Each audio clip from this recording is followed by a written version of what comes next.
नमस्कार दोस्तों। Option buying strategy की एक और वीडियो में आपका स्वागत है। आज हम एनालिसिस करेंगे कि किस तरह से एक्सपायरी के दिन के लिए हमको चार्ट के ऊपर किस तरह के रेजिस्टेंस सपोर्ट ड्रॉ करना चाहिए, किस हिसाब से हम कर सकते हैं। उसके लिए मैंने एक बेस्ट सोल्यूशन निकाला है जो मैं यूज करता हूँ, वो मैं आपके साथ आज साझा करूँगा। तो फटाफट से वीडियो को लाइक कीजिए, सब्सक्राइब कीजिए और डिस्क्रिप्शन में फ्री टेलीग्राम का लिंक है, उसको ज़रूर ज्वाइन कीजिए, क्योंकि उस पर आपको सुबह डेली वर्ल्ड मार्केट का डाटा एंड कोई भी इंपॉर्टेंट न्यूज़ होती है वो आपको अपडेट हो जाती है। एफआईडीआई की पोजीशन और सपोर्ट रेजिस्टेंस, नाइट में कुछ अगर हलचल हुआ रहता है तो वो सारा अपडेट आपको फ्री टेलीग्राम चैनल पर इस तरह से देखने को मिल जाता है। चलिए वीडियो को शुरू करते हैं। तो 15 मिनट का चार्ट लगा लेना है। अभी क्या है, हर दिन एक इंडेक्स की एक्सपायरी है। मंडे को हो गई अपनी मिड कैप, ट्यूसडे को फिर निफ्टी। इसी तरह से डेली हर एक दिन हर एक इंडेक्स की एक्सपायरी है। हफ्ते में कोई भी दिन बाकी नहीं है जिस दिन एक्सपायरी ना हो। तो सबको ऑप्शन बाइंग करना है ज़्यादातर, क्योंकि रिटेल ट्रेडर क्या कर सकता है, सेलिंग के लिए इतना पैसा होता नहीं है। तो ऑप्शन बाइंग करते हैं। तो उसके लिए मेरे माइंड में आया कि कुछ अलग से चार्ट को देखा जाए, कुछ अलग तरह का कुछ नज़रिया लाना पड़ेगा जिससे कि ऑप्शन बाइंग में पैसा बनाया जा सके। तो मैंने कुछ फाइंड आउट किया, तो वो वर्क कर रहा था मेरे लिए। तो मैंने कहा चलिए आज एनालिसिस करता हूँ अपने लिए, आपके लिए भी बता देता हूँ। तो मैंने कल एनालिसिस किया था सेंसेक्स का। तो मैंने सेंसेक्स का स्पॉट का चार्ट लगाया 15 मिनट का। 15 मिनट का आपको चार्ट लगा लेना है स्पॉट का। जैसे कल, अब सोमवार को मिड कैप का एक्सपायरी है तो आपको मिड कैप का चार्ट लगा लेना है और 15 मिनट टाइम फ्रेम पे उसको लगा लेना है। अभी ये 5 मिनट का लगा हुआ, 2 मिनट का लगाया मैंने।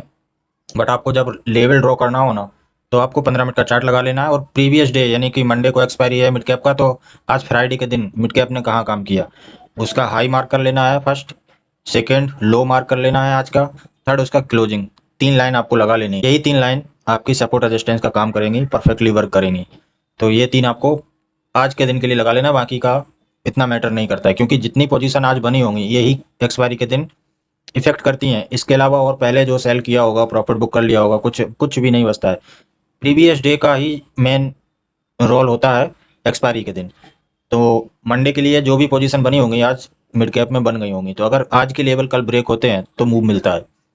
ये मैंने खुद के एक्सपीरियंस से देखा है, तो मैंने कहा चलिए आपके साथ साझा करते हैं। तो स्पॉट का चार्ट आपको 15 मिनट का, उसका हाई लो और क्लोज, और अगर बीच में कोई रेंज बनी है, स्विंग बने हैं, तो वो स्विंग भी आपको मार्क कर लेने हैं।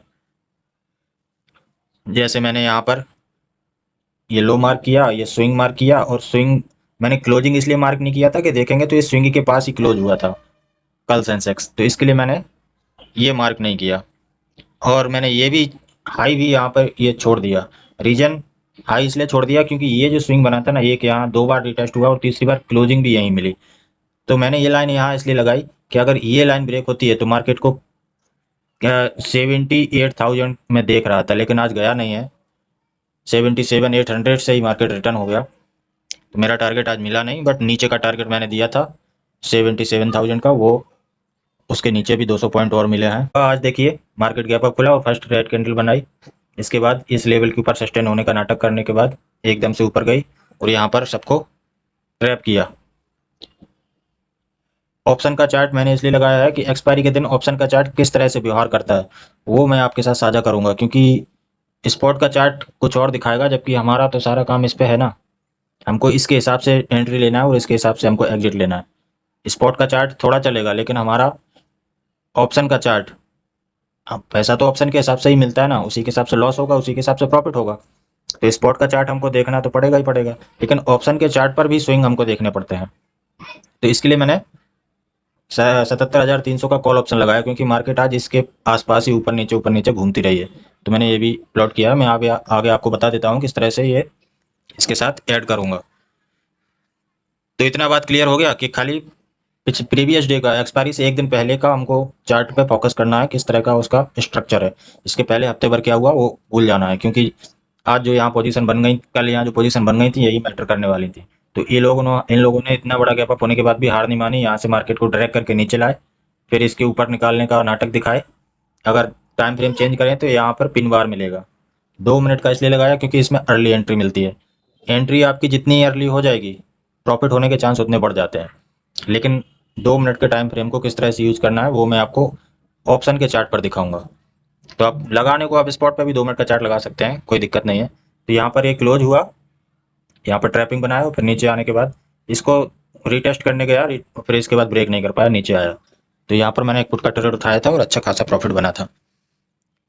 तो इसी जगह पर अगर आप देखोगे ऑप्शन के चार्ट में, तो इनकी कैंडल का व्यवहार अलग दिख रहा है। यहाँ कुछ इस तरह का स्ट्रक्चर बना है, जबकि यहाँ नीचे की साइड ज़्यादा आया है, फिर इसके बाद ऊपर गया उतना ही। तो स्पॉट के चार्ट पर और ऑप्शन के चार्ट पर काफ़ी डिफरेंस देखने को मिलता है। स्पॉट का चार्ट हमें शो करता है कि कितनी स्ट्रेंथ है, उसके हिसाब से ऑप्शन का चार्ट व्यवहार करता है। तो चलिए ऑप्शन के चार्ट पर मैं और आपको दिखा देता हूँ आगे, जिसके लिए मैं ये वीडियो बना रहा हूँ कि किस तरह का व्यवहार करता है। ये देखिए यहाँ पर टाइम आप 1:49 यहाँ पर आप ध्यान से देखेंगे तो ये लेवल के ऊपर मार्केट नीचे से आई, इसके ऊपर सस्टेन करने की कोशिश कर रही है और यहीं पर कंसोलिडेट कर रही है। अभी प्राइस को अगर आप ध्यान से देखोगे ऑप्शन के चार्ट में, तो कोई भी ज़्यादा खास मूवमेंट नहीं है और यहाँ वॉल्यूम भी देखोगे तो बहुत कम है। तो हमें यहाँ ये मूव देख के एंट्री नहीं बनानी थी। इसके बाद आप देखोगे तो इसके बाद चेंज होना शुरू हुआ, जब ये छोटी छोटी 2 रेड कैंडल बनी है इस जगह पे। उसके बाद यहाँ देखोगे तो एकदम छोटी छोटी 3 ग्रीन कैंडल बनी है। जब इन रेड कैंडल का और ये स्विंग का ब्रेकआउट दिया है बड़ी कैंडल ने, तब यहाँ जाके बड़ी कैंडल बनी है। आप देखिए गौर से ऑप्शन के चार्ट में, अब हमारी एंट्री होती थी ये बड़ी कैंडल बनने के बाद। ये बड़ी कैंडल में हमारी एंट्री हो जाती और इसके बाद हम आगे के लिए राइड कर सकते थे। तो ये अगर यहाँ एंट्री बना लेते, इस जगह पर अगर एंट्री बना लेते, तो फ्लो में जो मिल जाए वो ले लेने का। अगर स्टॉप लॉस की बात करें तो ये कैंडल के नीचे रहेगा, ये कैंडल है इसके नीचे स्टॉप लॉस रहेगा। तो स्टॉप लॉस तो हिट हुआ नहीं। प्रॉफिट अगर देखोगे तो कितना मिल जाता, इसके हाई पर अगर 83 पर अगर बाई करते तो 58 के समथिंग का एसएल लगाता मैं, और टारगेट मिनिमम में इतना तो बुक करता ही करता, अगर ट्रेलिंग करता तो 197 के समथिंग में निकलता। यहाँ देखिए दोबारा से एक अपॉर्चुनिटी मिली थी, इस जगह पर प्राइस कंसोलिडेशन में चला गया। और अगर आप स्पॉट के चार्ट पर देखोगे तो प्राइस में मूवमेंट है। यहाँ पर देखिए आप, यहाँ से गिरा और मूवमेंट में ऊपर जा रहा है, बट प्राइस में इतना कुछ खास नहीं दिख रहा है चेंज। ये एक बड़ी ग्रीन कैंडल निकाल दो तो कुछ खास नहीं दिख रहा है, लेकिन यहाँ पर मार्केट गिरा और वी शेप रिकवरी दिखा रहा है, बट प्राइस में वो रिकवरी नहीं दिख रही थी। तो यही एक चांस होता है जब हमको तैयारी कर लेनी चाहिए कि अभी बड़ा मूव मिल सकता है। किस तरह से, आगे ये रेजिस्टेंस था, यहाँ से आया वी शेप रिकवरी दिखा रहा है, लेकिन ये रेजिस्टेंस था, तो यहाँ हमको अगर प्राइस बढ़ता भी तो यहाँ हमको बैठना नहीं था। इसके बाद आप देखोगे तो यहाँ पर थोड़ी देर मार्केट ने होल्ड किया, 2 रेड कैंडल दिख रही छोटी सी, लेकिन प्राइस देखेंगे तो यहाँ से चला था वहीं आ गया देखिए, तो आपको अच्छी एंट्री मिल जाती। इतना सारा जो मूव मार्केट ने लिया, लेकिन जो ऑप्शन का प्राइस है वो देखिए जहाँ का जहाँ आ गया वो, यानी कि आपको लोअर लेवल पर खरीदने का मौका मिला। प्राइस आपका गिरा नहीं, स्पॉट पे प्राइस आपका गिरा नहीं, यहाँ रहा, लेकिन आपका ऑप्शन पर प्राइस गिर गया। तो आपको ये चीज़ सस्ती मिल जाती है। अगर आप जल्दी में एंट्री लेते कि नहीं मार्केट निकल जाएगा भाग जाएगा, तो आपकी एंट्री यहाँ कहीं होती। अभी इतने का मैं आपको अंतर दिखा देता हूँ। अगर आप जल्दी में एंट्री लेते ना तो यहाँ कहीं एंट्री ले लेते आप, यहाँ कहीं आप एंट्री लेने का सोचते 42 से 45 यहाँ कहीं, और जबकि आप अगर वेट करते तो आपकी एंट्री 25 पे बनती। कितना फ़र्क है, 15-20 रुपए का फ़र्क बहुत हो जाता है एक्सपायरी ट्रेड में। तो यहाँ पर देखेंगे मार्केट यहाँ से रिवर्स किया है 76,827 से, और मार्केट गया है 77,137-38, 140 पकड़ के चलिए। इतना मूव किया, लेकिन प्राइस में कोई खास मूव नहीं आया। मूव इसके बाद आया, क्योंकि जब तक ऑप्शन सेलर डरेगा नहीं, ऑप्शन बायर का पैसा बनेगा नहीं। तो ये रेजिस्टेंस की वजह से, ये जो यहाँ पर रेजिस्टेंस खड़ा था, तो इसके वजह से बहुत सारे जो छोटे छोटे अभी नए सेलर आ गए हैं ना, वो लोग डर नहीं रहे थे, तो इसके लिए यहाँ पर स्पाइक नहीं दिख रहा था। जैसे ये लोग ट्रैप हुए, ये बड़ी कैंडल बनी, उसके बाद देखेंगे यहाँ भी बड़ी कैंडल बनी ये, और इसके बाद 2 रेड, यहाँ थोड़ा मार्केट होल्ड किया, जैसे इसको ब्रेक किया तो यहाँ देखिए एकदम से बूम कर गया। अगर आप पॉइंट मापोगे तो स्पॉट के प्राइस से ज़्यादा ये ऑप्शन का प्राइस भागा विद इन 2 मिनट। अगर इसको अगर हम बड़े टाइम फ्रेम में करते हैं, 2 मिनट की जगह 5 मिनट में कन्वर्ट करते हैं, तो आपकी ट्रेड छूट जाएगी। देखिए अगर मैंने इसको अभी 5 मिनट में कन्वर्ट कर दिया ये ऑप्शन का चार्ट, तो आपकी यहाँ पर ट्रेड ही नहीं बन पा रही थी। कैसे, अगर यहाँ पर ट्रेड लेते आप इस जगह पे, आपका ट्रेड बनता ही नहीं। ये मैंने ये 5 दिख रहा है, ये 5 मिनट का चार्ट लगा दिया, स्पॉट का 2 मिनट का है, यहाँ देखिए। तो ऑप्शन का चार्ट हमेशा छोटे टाइम फ्रेम में देखो, स्पॉट का भले आप बड़े टाइम फ्रेम पे लगा लो। बड़े मतलब इंट्राडे में हो तो 5 मिनट के ऊपर मत जाओ। प्रीवियस डे 15 मिनट का स्विंग लगा के छोड़ दो, बीच बीच में 15 मिनट चेक कर लो अगर मार्केट बहुत ज़्यादा वॉलेटाइल हो रहा है तो।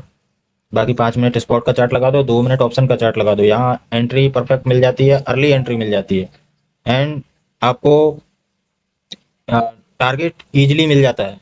5 मिनट में है तो ये इतनी बड़ी बिग बनी, तो आप कैसे इसमें टारगेट आप कैसे बुक करते? ये वाली कैंडल में इतनी बड़ी बिग बनी है, इसमें आप कैसे टारगेट बुक करते? वहीं अगर 2 मिनट का मैं इसको बनाऊं तो देखिए आप टारगेट बुक कर सकते थे उधर। यहीं मैंने 2 मिनट का चार्ट लगाया, 2 मिनट की कैंडल का चार्ट लगाया, तो यहाँ पर आप टारगेट बुक कर सकते थे। देखिए यहाँ कोई बिक नहीं बनाया, कैंडल का क्लोज हुआ, आप आराम से समझ सकते थे कि अभी रेड बनना शुरू हुआ तो हो सकता है नीचे जाए। तो लास्ट टाइम ये कितना, 3 बजे, 3 बज के 1 मिनट का टाइम है। इस टाइम डीके बहुत फास्ट होता है। 2 बज के 59 मिनट से 3 बज के 3 मिनट तक डीके बहुत फास्ट होता है। 3 बज के 2 मिनट, 3 मिनट, इस टाइम तक डीके बहुत फास्ट होता है। इसके बाद फिर 3 बज के 7 और 3 बज के 8 मिनट, उस पीरियड में डीके बहुत फास्ट होता है। तो आपको ये चीज़ समझना पड़ेगा। मैंने आपको बता दिया, कोई भी इंडेक्स हो टाइम फ्रेम स्पॉट पे लगाइए 15 मिनट का, प्रीवियस डे के खाली स्विंग हाई लो मार्क कीजिए, क्लोजिंग मार्क कीजिए, वही नेक्स्ट डे वर्क करेंगे एक्सपायरी के लिए। बाकी दूसरे इंडेक्स की बात अलग है, मैं खाली एक्सपायरी स्पेशल समझा रहा था कि एक्सपायरी में किस तरह से हमको ट्रेड करना चाहिए। तो ये भी हमको ध्यान रखना चाहिए कि आगे अगर कोई रेजिस्टेंस खड़ा हुआ है तो प्रीमियम बढ़ेगा नहीं, क्योंकि सेलर डरेगा नहीं। यहाँ देखिए मार्केट इतना भागा लेकिन प्रीमियम यहाँ पर कुछ बढ़ा नहीं। ये ग्रीन कैंडल ये छोड़ दो, ये इसके बाद बनी है, यहाँ पर जो बनी ना ये ग्रीन कैंडल इसका है, ये वाली कैंडल का ये ग्रीन कैंडल है। तो ये कैंडल छोड़ दो, मार्केट इतना भागा लेकिन प्राइस वहाँ के वहीं खड़ा रहा। ये देखिए इसमें इसमें क्लियर कट आपको समझ में आ जाएगा। तो ये चीज़ें आपको ध्यान कर रखनी है। ये मैंने प्रीवियस डे का स्विंग लगाया हुआ था, वो आज भी वर्क कर रहा था। तो इस तरह से आपको भी लगा लेना है। चैनल को सब्सक्राइब कीजिए, फ्री टेलीग्राम का लिंक डिस्क्रिप्शन में है तो ज्वाइन कीजिए।